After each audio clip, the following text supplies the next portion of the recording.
The first time I saw the fence, I thought it was a joke. A bad one. The kind of prank that makes your blood pressure spike before you realize someone's messing with you. But this wasn't a joke. It was real. I pulled my fire truck up to the entrance of the neighborhood, only to find a brand new wrought iron gate blocking the main access road. No warning, no notice, just a giant fence where my trucks used to drive straight through during emergencies.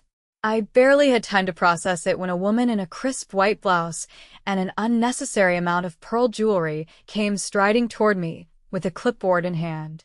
"Excuse me, sir," she said, her voice thick with condescension. "This is a private community, and you're blocking the entrance." I climbed down from the truck, my boots hitting the pavement hard. "I know exactly what this place is, ma'am. I live here."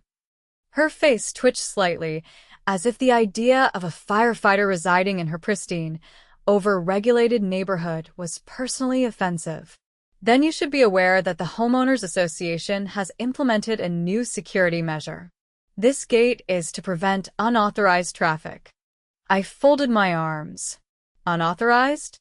Ma'am, this is a county fire truck and I'm the new fire chief. That means when there's an emergency, my team and I need access. Immediately." She pursed her lips, unimpressed. "We've already sent out notices. If emergency services need access, they can request the gate code from the HOA in advance."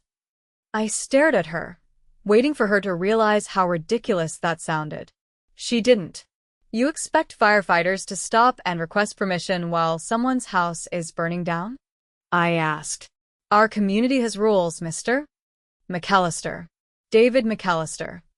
She sniffed like my name itself was offensive. "Well, Mr. McAllister, I suggest you take it up with the board." The vote was unanimous. I exhaled sharply, my patience wearing thin. "And who, exactly, voted for this?" She straightened her clipboard like she was about to make a grand declaration. "The HOA board, of course. I'm Naomi Thornton, the president." She said it like she was announcing royalty. Of course she was. I dealt with HOA nonsense before: fines for leaving my trash cans out too long, warnings about my work truck being in my own driveway, but this was beyond petty. This was dangerous. I glanced at the fence again, my mind already racing through the implications. If this thing stayed up, it could cost lives. Seconds mattered in an emergency, and waiting for some HOA bureaucrat to approve access could be the difference between saving a family and losing them. I turned back to Naomi, who stood there with her arms crossed, waiting for me to back down. "All right," I said, keeping my voice level. "I'll take it up with the board."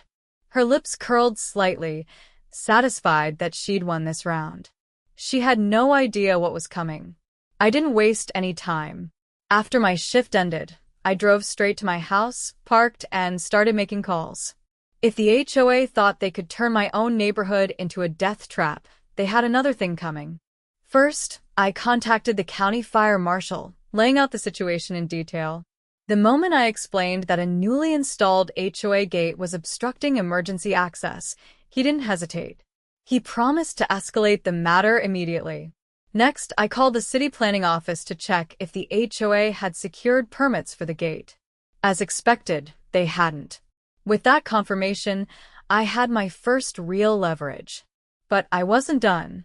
That evening, I knocked on my neighbor's door. Mike, a retired paramedic, answered with a curious expression. When I explained what the HOA had done, his face darkened. He didn't need convincing. Emergency responders knew how critical fast access was. Word spread fast. By the next day, a small group of neighbors had gathered in my driveway. Some were furious, others worried. A few had already received notices from the HOA stating that if they gave out the gate code to unauthorized personnel, including emergency services, they'd be fined. That was the last straw. I walked straight to Naomi Thornton's house. Her pristine landscaping looked like it had never seen a fallen leaf.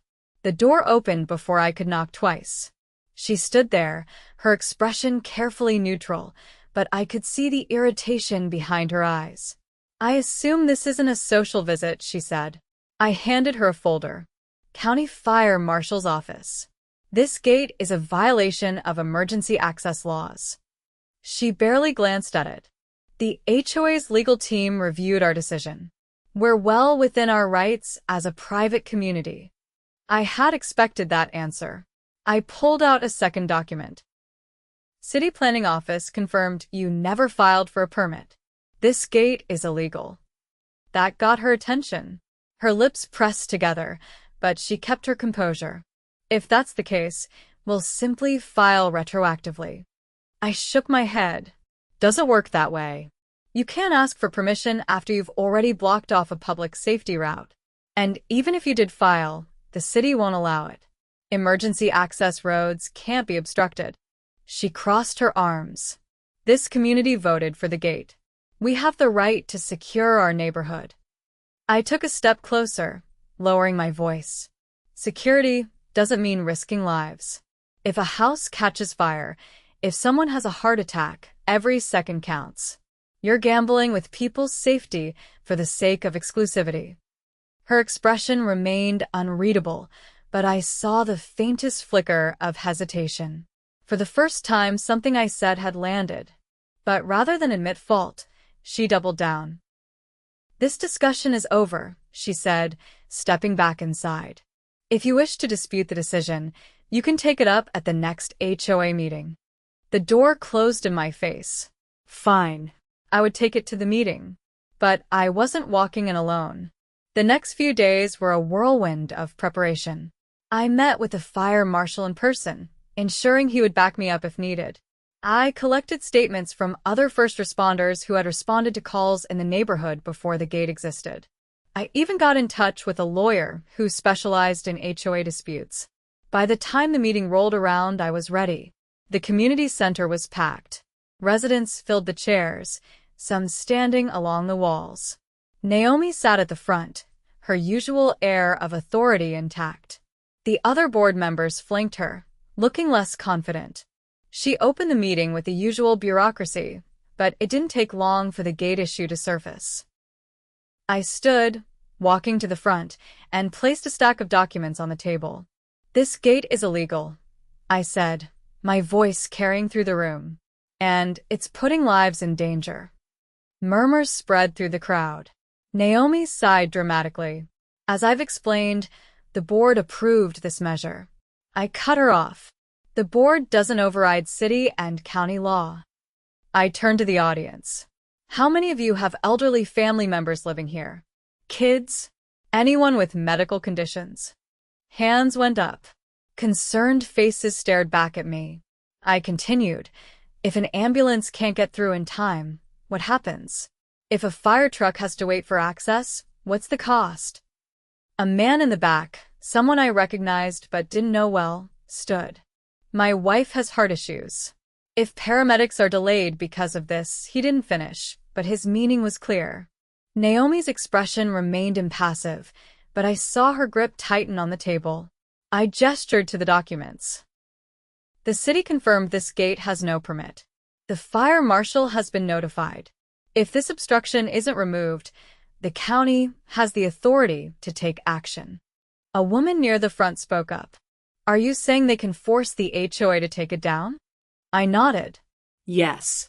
And if they don't comply, the fines will be steep. Naomi shifted in her seat. We will review this and make a decision accordingly. I leaned forward, making sure my next words hit home. There is no review. This isn't up for debate. The gate is coming down. The tension in the room was thick. Naomi knew she was cornered. The HOA could fight this, but it would be costly.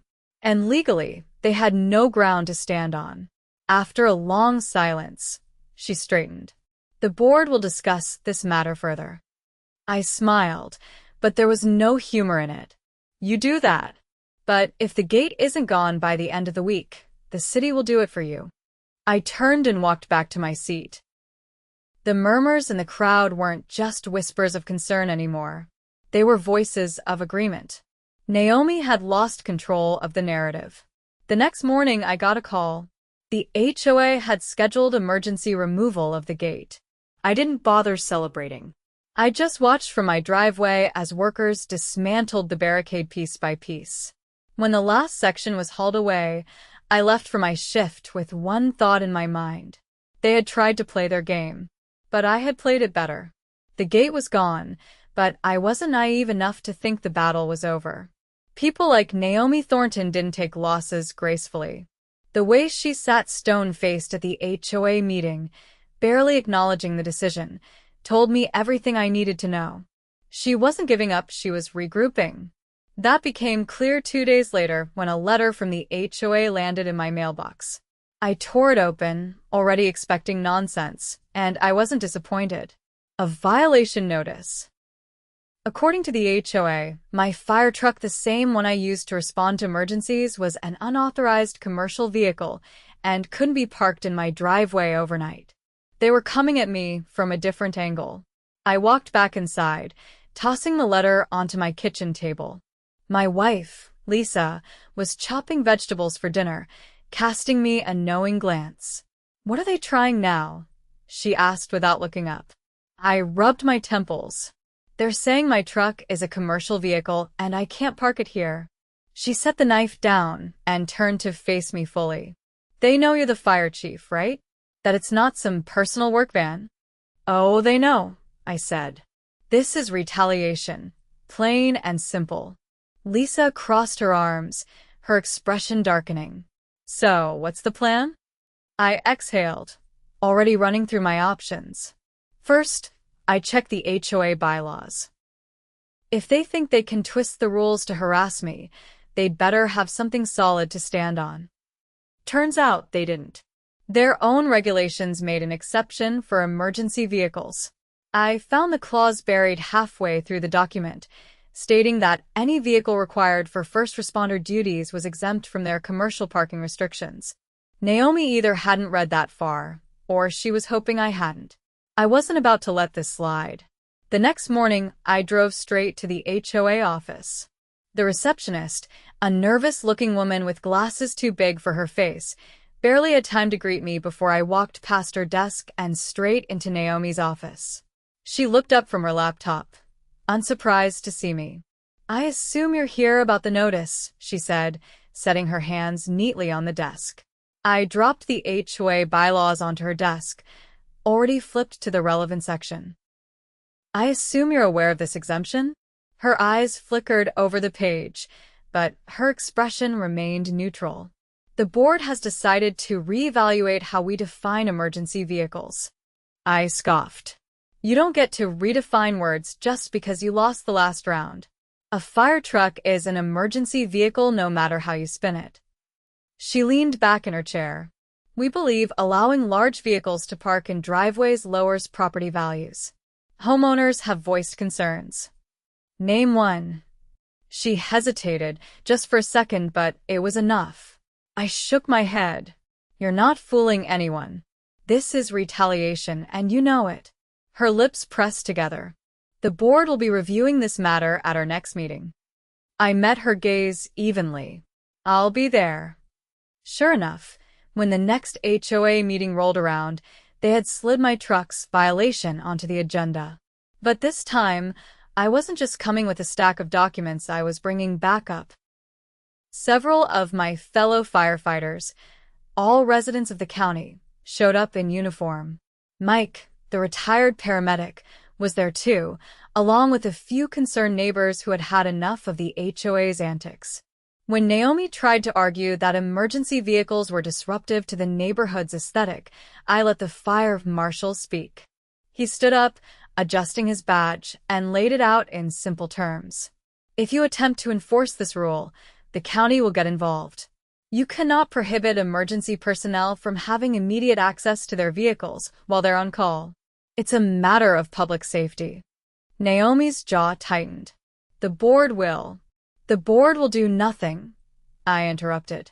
"Because if you push this any further, I will personally ensure the city council gets involved. And I guarantee they'll be less patient than I am." The murmurs of agreement from the audience sealed it. Naomi knew she had lost. Again. With no argument left, she begrudgingly moved on to the next agenda item, And just like that, the fire truck violation disappeared. But I knew better than to think this was over. Naomi wasn't the type to let things go. She had tried blocking emergency access. She had tried banning my truck. And she wasn't out of tricks yet. Naomi had lost twice, but she wasn't the kind of person to take defeat and walk away. That much was clear when, just a week later, I found a new letter from the HOA stuffed into my mailbox. This time, it wasn't about my fire truck. It was about my lawn. The notice claimed that my grass wasn't up to community standards and that I had exactly 10 days to correct the issue or face escalating fines. I stood on my front porch, staring at my yard. The grass was green, freshly mowed, and neatly edged. There wasn't a single weed in sight. If anything, it was in better shape than half the lawns on my street. Lisa leaned against the doorframe, arms crossed. "She's really reaching now, isn't she?" I exhaled, pinching the bridge of my nose. "She's not even trying to be subtle anymore." Lisa gestured toward the house across the street. "The Johnsons' yard has been patchy for months, and they haven't gotten a notice." I nodded. "Because this isn't about lawn care. It's about me." Naomi was trying to exhaust me, hoping I'd give up and fall in line. What she didn't realize was that firefighters don't back down just because things get tough. If anything, I was just getting started. Instead of responding directly to the letter, I took a different approach. I spent the next few days documenting every yard in the neighborhood, taking photos of lawns in worse shape than mine. Some had brown patches, others had overgrown edges, and a few had weeds creeping onto the sidewalk. Then I did a little digging. I found the HOA's landscaping service, the one they recommended to homeowners for HOA-approved maintenance. It didn't take long to uncover what I suspected. The company had direct ties to one of the board members. In other words, they were issuing bogus fines to push residents into hiring their preferred service. I wasn't just dealing with petty retaliation anymore. This was corruption. By the time the next HOA meeting rolled around, I had everything I needed. The room was packed again, though Naomi seemed determined to keep her composure. She called the meeting to order with her usual air of authority, but when my name appeared on the agenda, I didn't wait for an invitation to speak. I stood, holding up the violation notice. "Naomi, can you explain why my lawn received a citation when it's in better condition than half the properties on my street?" She barely glanced at it. "All violations are issued based on community standards." I nodded, pulling out the photos I had taken. "Interesting. Because based on these, my lawn is far from the worst in the neighborhood. So why am I the only one receiving a fine?" A few neighbors leaned forward, murmuring among themselves. Some of them recognized their own yards in the photos. Naomi's expression didn't waver. "Maybe those homeowners haven't been evaluated yet." I placed another stack of documents on the table. "Or maybe it's because the landscaping service you recommend to everyone just so happens to be run by the cousin of your treasurer." The room went silent. Naomi's fingers twitched slightly, but she didn't respond. I continued. "I found records of multiple homeowners being fined, only to be told they could avoid future citations by hiring that company. That's not enforcement. That's extortion." The treasurer, a wiry man with glasses too large for his face, shifted uncomfortably in his seat. "That's a serious accusation." I met his gaze evenly. "It's not an accusation. It's a fact. And if you need more proof, I've already sent everything to the city's ethics commission." That did it. Several homeowners started speaking at once, demanding explanations. Naomi tried to regain control, but the room had turned on her. People were realizing they had been manipulated, that the HOA wasn't just being strict, it was exploiting them. One homeowner stood up. "I've been paying that landscaping company for 2 years because they fine me so many times I thought I had no choice." Another added, "Same here. I was told my yard wasn't compliant, but they never explained why. Just kept pushing me to use that service." Naomi's jaw was tight, her usual confidence cracking. The treasurer finally spoke again, his voice thin. "This is all a misunderstanding." I shook my head. "No, it's fraud." And just like that, the dam broke. By the time the meeting ended, residents were demanding a full audit of the HOA's finances and an immediate suspension of all fines related to landscaping. Some even called for Naomi to step down. She didn't resign, not yet, but she left the meeting without saying another word.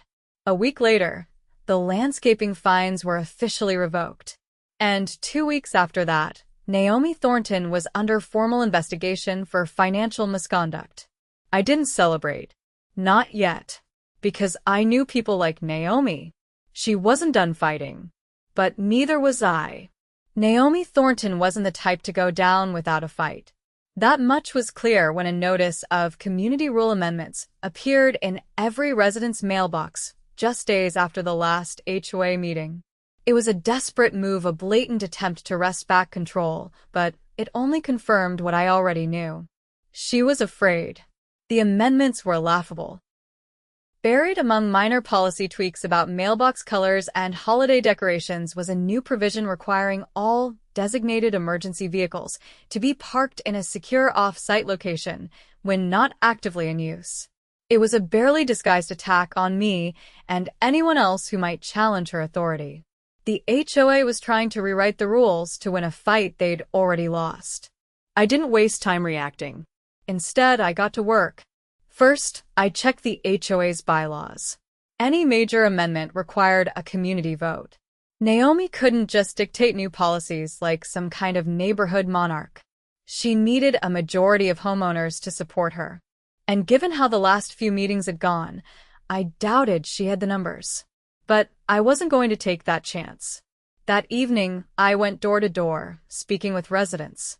Many were already furious about the landscaping scam, and when I explained what Naomi was trying to do, their outrage deepened. A few people had been on the fence before, hesitant to take a side, but now they saw the pattern. Naomi wasn't just overstepping. She was actively trying to punish anyone who opposed her. Word spread fast. By the time the HOA's emergency meeting rolled around, the community center was packed tighter than ever. Naomi sat at the head table, eyes scanning the crowd with a carefully composed expression. But there was something different this time. She wasn't just annoyed, she was nervous. She opened the meeting with the usual formalities, but then she got to the real reason we were all there. She presented the amendments as a necessary update to ensure the community remained safe and aesthetically pleasing. It was the kind of vague, bureaucratic nonsense that might have worked before, but now people weren't buying the act. When she finally called for discussion, I stood without hesitation. I walked to the front, facing the crowd instead of Naomi. I wasn't here to argue with her. I was here to make sure the people she was trying to control saw the truth. I laid it all out. I reminded them that Naomi had tried to block emergency vehicles from entering the neighborhood, risking lives. I explained how she had used bogus fines to funnel money into a landscaping company connected to the HOA board. And now, after losing those battles, she was trying to rewrite the rules to come after me directly because I had the audacity to challenge her. I could feel the shift in the room. People were angry, not just at the amendments, but at the pattern of abuse. They weren't just seeing Naomi as a strict HOA president anymore. They were seeing her for what she really was, someone who thrived on power and control. Then I dropped the final blow. I had done some digging into the HOA's finances beyond just the landscaping scam. And what I found was damning. Under Naomi's leadership, the HOA had been quietly increasing operational fees without properly disclosing them to homeowners. The board had been collecting more money than necessary for maintenance and repairs, stockpiling the excess in a discretionary fund that Naomi controlled. A fund that had been used for administrative expenses, with no clear documentation on where the money actually went. I didn't accuse her of theft outright. I didn't need to. I just presented the numbers and let the crowd connect the dots. The room erupted. People demanded answers. Some shouted for an independent audit. Others called for an immediate vote of no confidence in Naomi's leadership. Naomi tried to regain control, insisting that everything had been done legally, but the damage was done. By the end of the night, a petition had been circulated calling for her removal. It had more than enough signatures. Within a week, Naomi Thornton was officially ousted as HOA president. But the fight wasn't over yet, because as soon as she was removed, the full financial audit began. And what they found was worse than anyone expected. Naomi Thornton was gone, but the mess she left behind was only beginning to unfold. The audit revealed financial irregularities that went deeper than just the landscaping scam.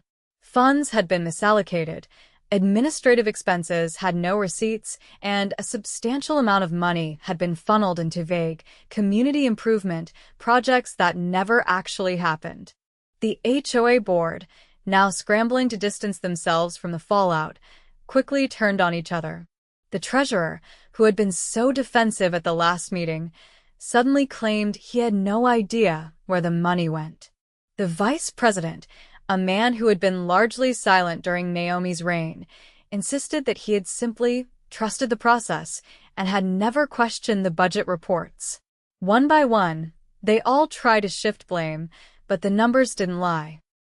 The most shocking revelation came when the audit uncovered payments made to a private contracting firm registered under Naomi's husband's name.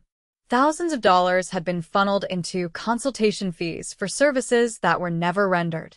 The paper trail was undeniable. This wasn't just mismanagement, it was outright fraud. By the time news of the investigation reached the city's legal department, it was out of the HOA's hands.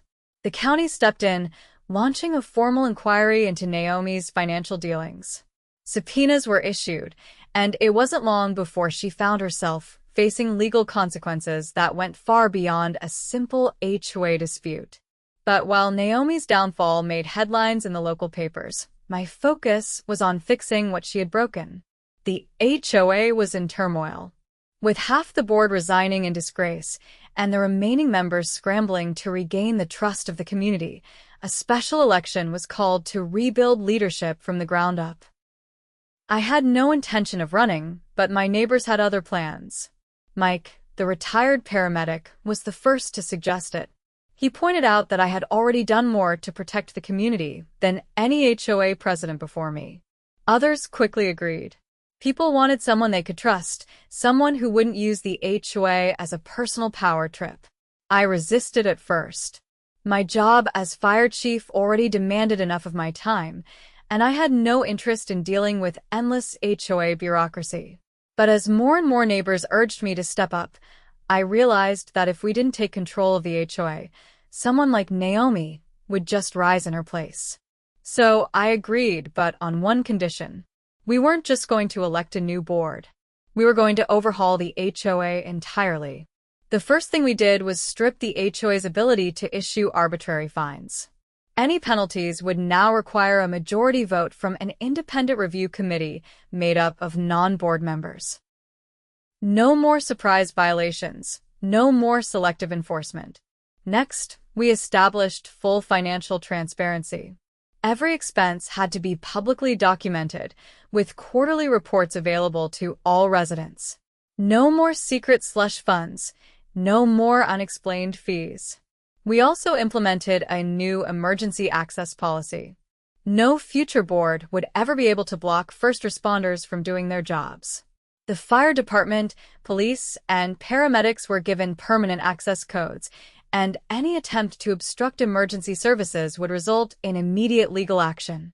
It wasn't an easy process.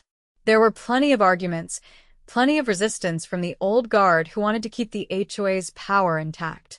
But the community had seen what unchecked authority could lead to, and they weren't willing to go through it again.